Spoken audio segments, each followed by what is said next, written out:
Okay, 1.46. Let's look at this crazy molecule, cyclopentine. So the question is, why do you suppose this molecule has never been made?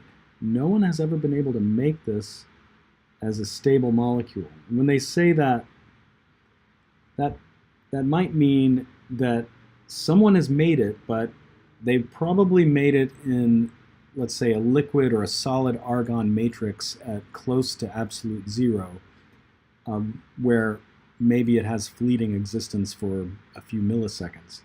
But it's definitely not something that you could put into a bottle. And why would that be? Well, if you look at this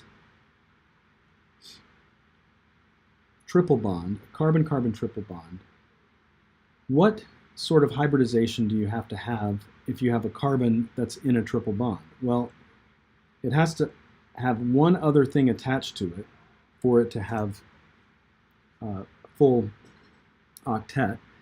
And so we know that if a carbon is in a triple bond, it has to be sp hybridized. So both of these carbons are sp hybridized, which means that they should have a linear geometry.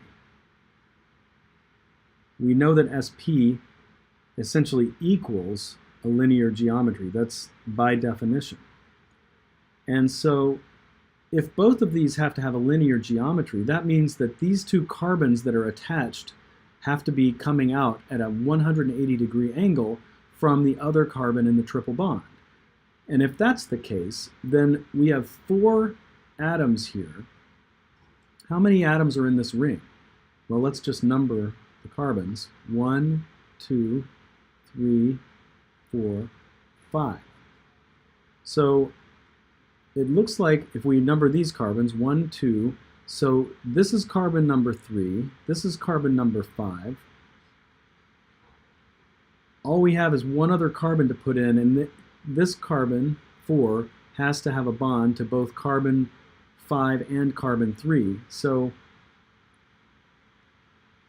let's put carbon 4 in there, and it has to have these 2 bonds going to carbons 5 and carbon 3, which is really impossible because this linear arrangement of carbons 5, 1, 2, and 3 would require that this carbon here have very, very long bond distances and a very strained bond angle, I'm sure, to accommodate this distance between carbons 5 and 3, or you would have to have a bent geometry.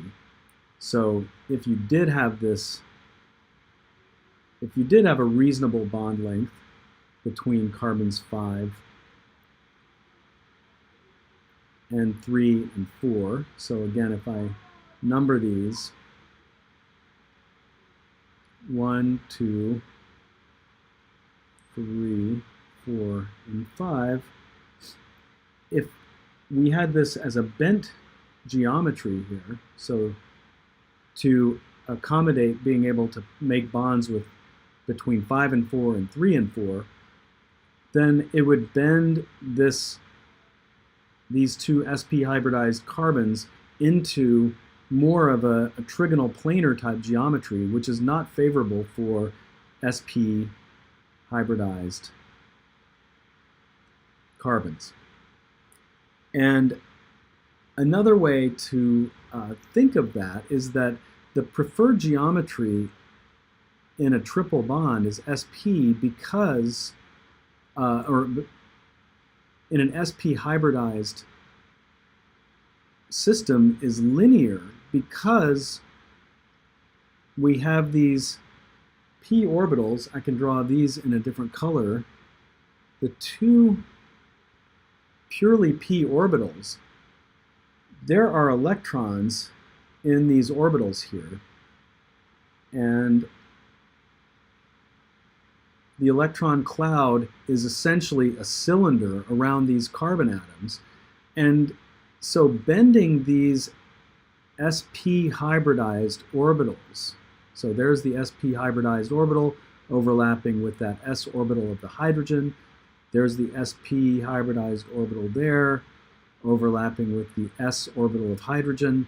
These electrons in these sigma bonds, if we pull these out of line, they will start clashing with the electrons in the p orbitals here.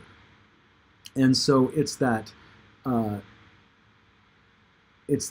valence shell electron repulsion kind of model where the geometry of the molecule is dictated by the repulsion among electrons that are already paired and in orbitals. So they want to maximize their distance from each other, the electrons in these orbitals from the electrons in the p orbitals. And the only way to do that is to be in a linear geometry.